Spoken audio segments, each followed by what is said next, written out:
ഓണക്കാലത്ത് പച്ചക്കറിയുടെ വില വർധനവ് പിടിച്ചു നിർത്തുന്നതിൽ കുടുംബശ്രീ വഹിച്ച പങ്ക് വലുതാണെന്ന് തദ്ദേശ സ്വയംഭരണ വകുപ്പ് മന്ത്രി എം.പി. രാജേഷ്.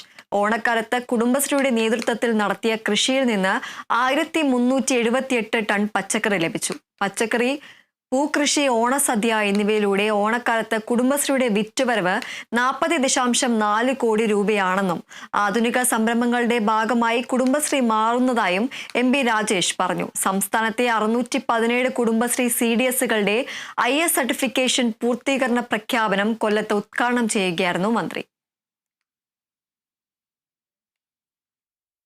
വിശ്വസിച്ചേതുമേൽപ്പിക്കാവുന്ന പ്രസ്ഥാനമാണ് കുടുംബശ്രീ എന്ന് കുടുംബശ്രീ തെളിയിച്ചിട്ടുള്ളതാണ്. ഈ നിലയിലുള്ള പ്രവർത്തനങ്ങളിലൂടെ നിരന്തരം കുടുംബശ്രീ നവീകരിച്ചുകൊണ്ടാണ് മുന്നോട്ട് പോകുന്നത്. സംരംഭകത്വം, തൊഴിൽ, ഇപ്പോ ആധുനിക സംരംഭങ്ങളിലേക്ക് കുടുംബശ്രീ കിടക്കുകയാണ്. ഓണത്തിന് കുടുംബശ്രീയുടെ ഇടപെടൽ അഭിമാനകരല്ലേ.